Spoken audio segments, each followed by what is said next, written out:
Good evening. My name is Shalonda Fields, and this is my week 2 assignment 2 for ELL 242 Understanding and Teaching English Language. And this week, I am going to cover the 10 idioms that I have chosen for my students to teach in the class. But I consider idioms as a figure of speech. So I have learned these figurative speeches from different people's point of view, and I kind of like getting confused of it. But as I read along through the researches that I have chosen, as well as the internet searches that I have looked at, I was kind of getting familiar about it, and then I learned it off the top of my head. So one of my references that I have is from Freeman and Freeman. I'm sorry that I didn't get a chance to put that down, but that is most of my research that I have got, all that I have covered, and most of it I have learned off the top of my head as well. So to begin with, my first idiom that I have chosen is a chip on your shoulder. That's what it says here, a chip on your shoulder. And when I say a chip on your shoulder, it does not mean that you have an actual potato chip on your shoulder. That means that you have grudges amongst a person over a period of time, or you holding grudges with against one another. So make sure when you see an issue or something like that go on, and they say something like that, just make sure you pertain that detail and let them know what it actually means before they get confused about it. You might have some for second language learners, they might not understand that, but just try to get consistent of what that detail means. And also, another one that I have chose is everyone's favorite one that everyone see on TV, video, whatever it is.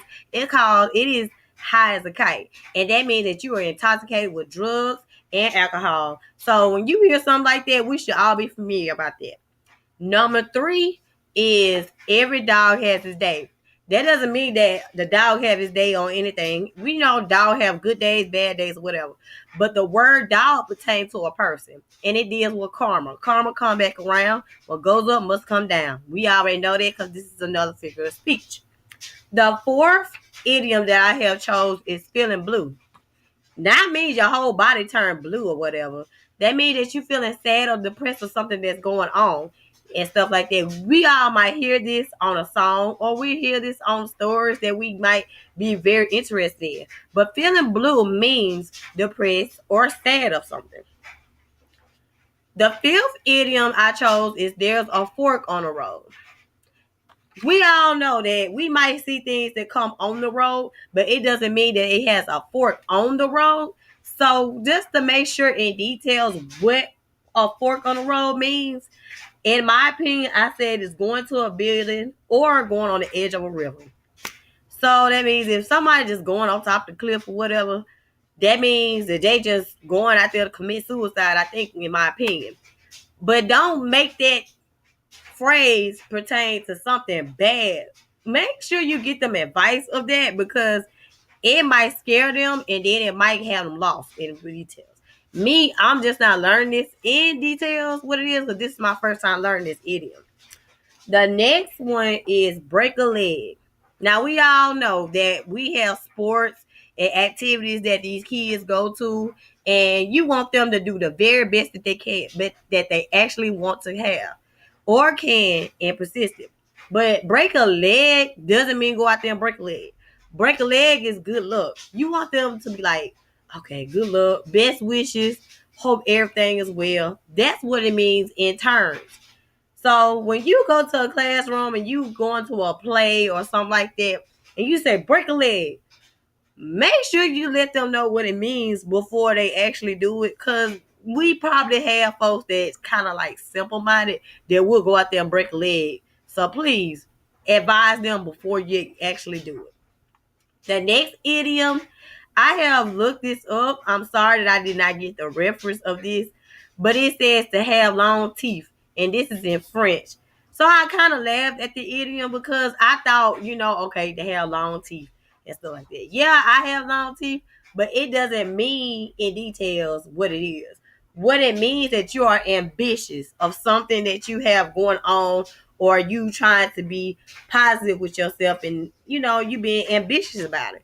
So in French term, when you said okay to have long teeth, you are very ambitious.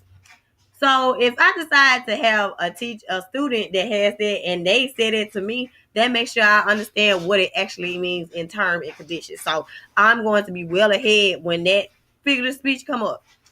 Another one, I have looked this up, and it says it raining old women with clubs, excuse me. And this is an African figure of speech idiom. And that means it's raining in large amounts outside. That means it's raining in old clubs, like actual clubs that you go to, and it's raining inside like that. But it means raining in large amounts outside, not the inside. The next one, we all know it takes two to tango. So that means if we have a student, two students that going through the incident, and they be like, it takes two to tango. So it takes two to argue. We all know that. So this is what it actually means. It takes two to tango. In my opinion, it says it takes two to argue. So just let that be a preface what it actually is in terms. The last one, I think this is kind of motivating, but I am going to get this right. And if I don't have it right, please let me know. It says, excuse me, accomplishing two things in one action. I consider this a meaning of multitasking. So you're really doing two things at once. So when you doing things like that, you're sort of multitasking. Again, this is my week 2 assignment 2 for ELL 242, understanding and teaching English language. And I hope you enjoy this video. I know this is kind of a revisement because I'm having issues with trying to submit it. So I hope you all enjoy this and have a blessed night.